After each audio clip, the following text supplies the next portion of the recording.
ఇలాంటి ఫుడ్ తినడం ఇదే మొదటిసారి. అసలు ఏం జరిగిందంటే నేను నా ఫ్రెండ్ ఎవడో ఇన్ఫ్లుయెన్సర్ చెప్పాడని చెప్పి నార్తన్ సర్కాస్ రెస్టారెంట్కి అయితే వచ్చాం. ఖాళీగా ఉంది కదా అని చెప్పి ఒక టేబుల్ చూసుకుని కూర్చున్నాం. 10 నిమిషాల తర్వాత ఒక వెయిటర్ వచ్చాడు. ఏం కావాలి సార్ అని స్టైల్గా అడిగాడు. స్టార్టర్స్లో ఏం బాగుంటాయంటే థ్రెడెడ్ చికెన్ అన్నాడు. సరే ఒక ప్లేట్ పట్టుకురా అని చెప్పాం. టేస్ట్ బాగానే ఉంది. నెక్స్ట్ ఏంటి సార్ అంటే బిర్యానీలో ఏది ఫేమస్ అని అడిగాం. పొట్లం బిర్యానీ సార్ అన్నాడు. సరే ఒక ప్లేట్ పట్టుకురా అని చెప్పాము. రోబో వెనకాల వెయిటర్స్ కూడా క్యాట్ వాక్ చేసుకుంటూ వచ్చి స్టైల్గా సర్వ్ చేసింది. ఆ వడ్డించే విధానం వయ్యాలని చూసి టీకే బాబు అనాలనిపించింది. ముద్ద నోట్లో పెట్టుకుని వచ్చి దీని అమ్మ బతుకు ఎవట్రా చేసిందని గట్టిగా అరాలనిపించింది. కానీ నేను నా ఫ్రెండ్ సైలెంట్గా కూర్చున్నాం. ఆమ్లెట్ అయితే వేడిగా ఉంది కానీ లోపల బిర్యానీ చల్లగా అయిపోయింది. టేస్ట్గా కూడా లేదు.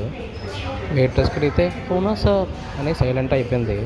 ఇంకేం చేస్తామని చెప్పి పోయే రూపాయలు చూసుకుంటూ కానిచ్చేసాం.